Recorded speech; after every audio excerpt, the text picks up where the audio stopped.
त्रेता युग में जब अयोध्या नरेश महाराज दशरथ ने अपने ज्येष्ठ पुत्र श्री राम को 14 वर्ष के वनवास का आदेश दिया, तब श्री राम महर्षि वाल्मीकि के निर्देश पर चित्रकूट आ गए। वाल्मीकि ने कह दिया चित्रकूट गिर करहु निवासु, राम जी ने स्वयं निर्णय नहीं लिया था, वाल्मीकि ने कहा था। वो तो दंडकारण्य जा ही रहे थे, वाल्मीकि ने दंडकारण्य जाने से पहले आप चित्रकूट में निवास कीजिए। चित्रकूट के इसी पर्वत पर राम ने अपना बसेरा बनाया। ये जो पर्वत है चित्रकूट पर्वत, संसार में जितने पर्वत हैं उदयाचल से लेकर के अस्ताचल तक, उदय अस्त गिरि अरु कैलासो मंदर मेरु सकल सुरवासो शैल हिमांचल आदि जेते चित्रकूट जस गावहीं तेते। उदयाचल से लेकर के अस्ताचल तक जितने पर्वत हैं, हिमांचल आदि, ये सभी चित्रकूट पर्वत की प्रशंसा करते हैं।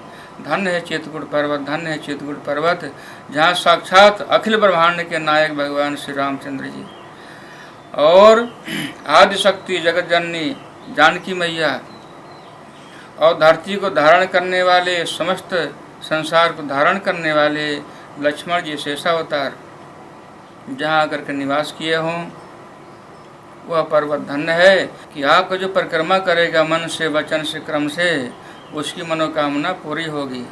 इसलिए लाखों आदमी आकर के यहाँ श्री कामदगिरि भगवान के नाम से जो पर्वत हैं उनकी आगे परिक्रमा लगाते हैं। प्रभु श्री राम के निवास करने की वजह से चित्रकूट पर्वत उन दिनों रामगिरी के नाम से विख्यात हो गया। लगभग 11.5 वर्षों तक यहाँ रहने के बाद जब भगवान राम अपनी लीला को आगे बढ़ाने के लिए यहाँ से प्रस्थान करने के बारे में सोच रहे थे, तब इसकी भनक चित्रकूट को भी लग गई। चित्रकूट पर्वत ने प्रभु राम से प्रार्थना की कि हे प्रभु, जब तक आप माता जानकी और लक्ष्मण जी के साथ निवास करते रहे, तब तक आपके दर्शनों के लिए देवी देवता सिद्ध योगी सब लोग यहाँ आते रहे और मेरी भी मान प्रतिष्ठा बढ़ती रही। लेकिन आपके यहाँ से चले जाने के बाद मेरी मान प्रतिष्ठा नहीं रह जाएगी।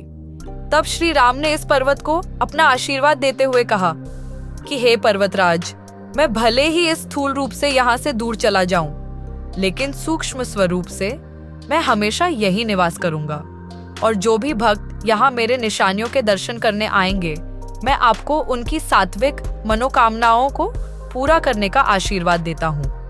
प्रभु राम से मनोकामना प्रदान करने का आशीर्वाद मिलने के बाद इस पर्वत का नाम कामनाओं को देने वाला यानी कामदगिरि हो गया।